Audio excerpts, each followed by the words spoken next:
বেলুচিস্তানে কয়লা খনিতে বিস্ফোরণে ৩৪ জন নিহত, ৮ নিখোঁজ।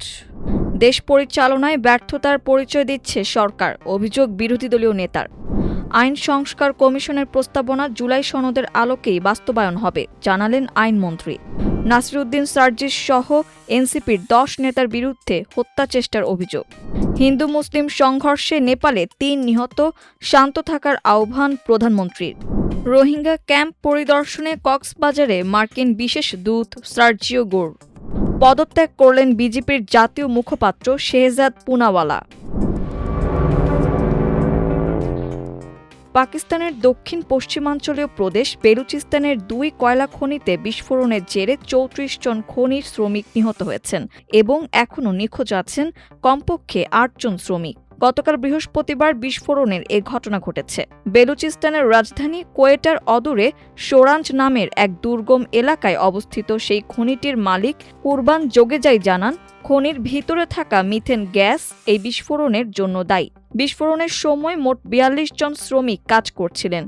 পাকিস্তানের সংবাদ মাধ্যম জিও নিউজকে জোগেজাই আরও জানিয়েছেন, এই শ্রমিকদের সবাই পাকিস্তানের উত্তর পশ্চিমাঞ্চলীয় প্রদেশ খাইবার পাখতুনখোয়ার সাংলা জেলা থেকে এসেছিলেন। বৃহস্পতিবার বিস্ফোরণের অল্প সময়ের মধ্যে বিধ্বস্ত খনিটিতে উদ্ধার অভিযান শুরু করে বেলুচিস্তানের প্রাদেশিক সরকারের দুর্যোগ মোকাবিলা কর্তৃপক্ষ পিডিএমএ এর উদ্ধারকারী বাহিনী।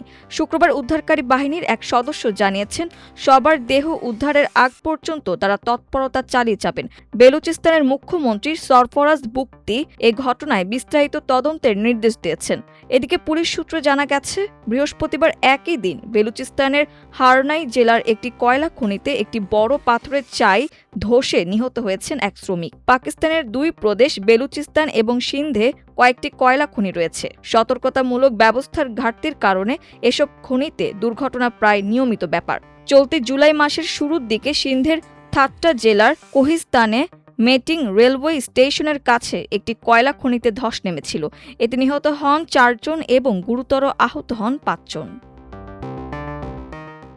দেশ পরিচালনায় বিএনপি সরকার ব্যর্থতার পরিচয় দিচ্ছে বলে মন্তব্য করেছেন বিরোধী দলীয় নেতা ও জামায়াত আমির শফিকুর রহমান।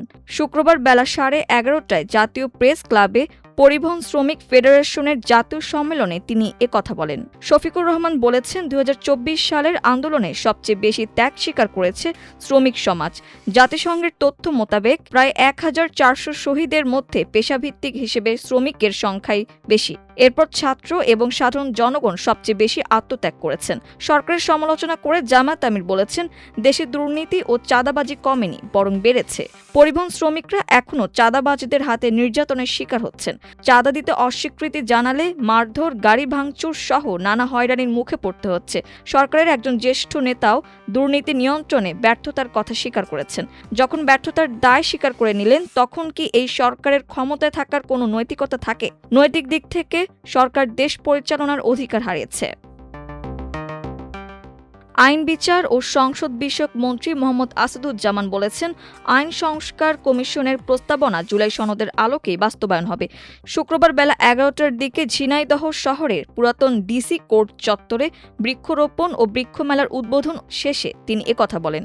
মোহাম্মদ আসাদুজ্জামান বলেন, আইন সংস্কার কমিশনের প্রস্তাবনার আলোকে অন্তর্বর্তীকালীন সরকার ১৩৩টি অধ্যাদেশ জারি করেছিল। আমরা সেই অধ্যাদেশগুলোর মধ্যে প্রায় সবগুলো সংস্কারই গ্রহণ করেছি। এর বাইরে বাকি যেগুলো আছে সেগুলো সংশোধনের জন্য আমরা বিশেষ কমিটি গঠন করেছি। জুলাই সনদের আলোকে সংস্কারগুলো এগিয়ে নিয়ে সে সংশোধনগুলো করা দরকার, আমরা সেগুলো করব। শেখ হাসিনার দেশে ফেরা প্রসঙ্গে মন্ত্রী বলেন, তিনি যদি দেশে ফিরতে চান তাহলে এবারের সরকার আইনগত যা যা করণীয় তা করবে। শেখ হাসিনা বলেছেন, তিনি নিজেই আসবেন। নিজে আসলে তো ভালো। তিনি দেশে আসলে আসবেন, আদালতের মুখোমুখি হবেন। এখানে আইনের বাইরে সরকার কিছু করবে না। হবিগঞ্জে এনসিপির কেন্দ্রীয় নেতাদের ওপর হামলার ঘটনায় মামলা প্রসঙ্গে আইনমন্ত্রী বলেন, সরকার আইন, আদালত, পুলিশ, আইনশৃঙ্খলা বাহিনীর ওপর যদি নিয়ন্ত্রণ করত তাহলে মামলাই হতো না। কিন্তু ওই ঘটনায় মামলা হয়েছে। এখন আইনগতভাবে মামলার তদন্ত হবে। তদন্ত সাপেক্ষে যারা অভিযুক্ত তাদের বিরুদ্ধে আইনগত ব্যবস্থা নেওয়া হবে। হবিগঞ্জে জাতীয় নাগরিক পার্টি এনসিপির কেন্দ্রীয় মুখ্য সমন্বয়ক নাসিরউদ্দিন পাটোয়ারী ও উত্তরাঞ্চলের মুখ্য সংগঠক সার্জিস আলম সহ দলটির 10 নেতার বিরুদ্ধে হত্যাচেষ্টা, মারধর, ভাঙচুর ও ছিনতাইয়ের অভিযোগে থানায় লিখিত অভিযোগ দায়ের করা হয়েছে। বৃহস্পতিবার রাত 10টার দিকে হবিগঞ্জ সদর মডেল থানায় জেলা ছাত্রদলের যুগ্ম সাধারণ সম্পাদক মোহাম্মদ ইকবাল হোসেন রুকন এ লিখিত অভিযোগ দাখিল করেন। অভিযোগে এনসিপির 10 নেতার নাম উল্লেখ সহ অজ্ঞাত পরিচয় আরও 40 থেকে 50 জনকে অভিযুক্ত করা হয়েছে। অভিযোগে অভিযুক্ত করা হয়েছে নাসিরউদ্দিন পাটোয়ারি, সার্জিস আলম, নূর আলম চৌধুরী, আহাই কামাল, রুহাম গাজী, মাহবুবুল বাড়ি চৌধুরী মুবিন, নাহিদ উদ্দিন তারেক, আবু হেনা মোস্তফা কামাল ও ওয়াদুদ মাহমুদ চৌধুরীকে। লিখিত অভিযোগে বলা হয়েছে, গত 28 জুলাই বিকেল 5টা থেকে রাত 8টার মধ্যে হবিগঞ্জ পৌরসভার কোর্ট মসজিদের সামনে এনসিপি ও ছাত্রদলের নেতাকর্মীদের মধ্যে দফায় দফায় সংঘর্ষ হয়। এ সময় দেশীয় অস্ত্র নিয়ে ছাত্রদলের নেতাকর্মীদের ওপর হামলা চালানো হয় বলে অভিযোগে উল্লেখ করা হয়েছে। মিয়ানমার থেকে বাংলাদেশে আশ্রয় নেওয়া রোহিঙ্গাদের বর্তমান পরিস্থিতি সরেজমিনে পরিদর্শনে কক্সবাজারে এসেছে যুক্তরাষ্ট্রের দক্ষিণ ও মধ্য এশিয়া বিষয়ক বিশেষ দূত সার্জিও গোরের নেতৃত্বাধীন একটি উচ্চ পর্যায়ের প্রতিনিধি দল। শুক্রবার বেলা 11:55 11 সদস্যের প্রতিনিধি দলটি কক্সবাজার বিমানবন্দরে পৌঁছে উখিয়ার রোহিঙ্গা শরণার্থী ক্যাম্পের উদ্দেশ্যে রওনা হয়। প্রতিনিধি দলে বাংলাদেশে নিযুক্ত যুক্তরাষ্ট্রের রাষ্ট্রদূত রয়েছেন। শরণার্থী ত্রাণ ও প্রত্যাবাসন কমিশনার RRRCর কার্যালয় সূত্রে জানা গেছে, প্রতিনিধি দলটি উখিয়ার 4 নম্বর রোহিঙ্গা শরণার্থী ক্যাম্পে জাতিসংঘের বিশ্ব খাদ্য কর্মসূচির বিভিন্ন কার্যক্রম পরিদর্শন করবে। পাশাপাশি সম্প্রসারিত 8 ওয়েস্ট ও 6 নম্বর ক্যাম্পও পরিদর্শনের কর্মসূচি রয়েছে। সফরকালে তারা রোহিঙ্গাদের জীবনযাত্রা এবং চলমান মানবিক সহায়তা কার্যক্রম পর্যবেক্ষণ করবেন। এছাড়া বিকেল 5টায় কক্সবাজারের শরণার্থী ত্রাণ ও প্রত্যাবাসন কমিশনারের কার্যালয়ে সংশ্লিষ্ট কর্মকর্তাদের সঙ্গে মতবিনিময়ের কথা রয়েছে।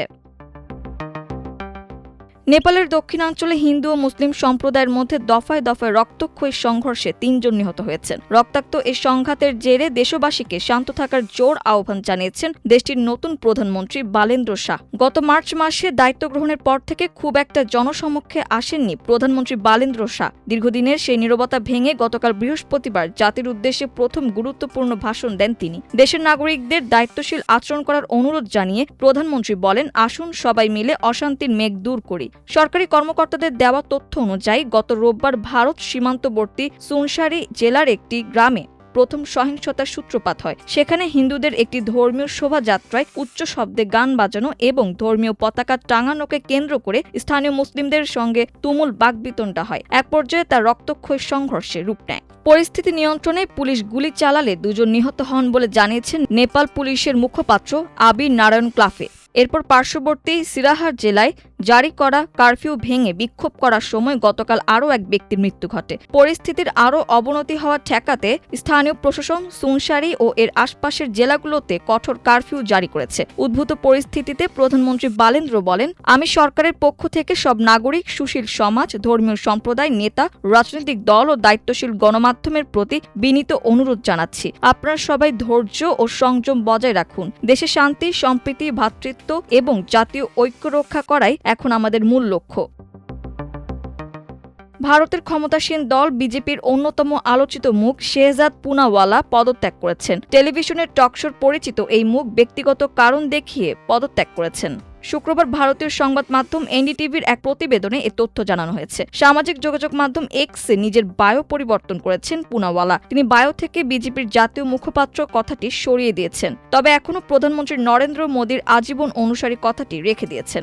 হালনাগাদ করা বায়োতে তিনি লিখেছেন, ধর্ম ইসলাম, সংস্কৃতি হিন্দু, আদর্শ ভারতীয়, লেখক জিএসটি কি যাত্রা, প্রধানমন্ত্রী নরেন্দ্র মোদীর আজীবন অনুসারী। এনডিটিভি জানিয়েছে, পুনাওয়ালা ব্যক্তিগত কারণ দেখিয়ে দল থেকে পদত্যাগ করেছেন। পেশায় আইনজীবী শেহজাদ পুনাওয়ালা কংগ্রেসের মাধ্যমে তার রাজনৈতিক জীবন শুরু করেন। 2017 সালে তিনি আলোচনায় আসেন। সে সময় তিনি প্রকাশ্যে কংগ্রেসের অভ্যন্তরীণ নির্বাচন প্রক্রিয়াকে চ্যালেঞ্জ করেন। তার দাবি ছিল, রাহুল গান্ধীকে দলের সভাপতি পদে উন্নীত করার জন্য নির্বাচনে কারচুপি করা হয়েছিল।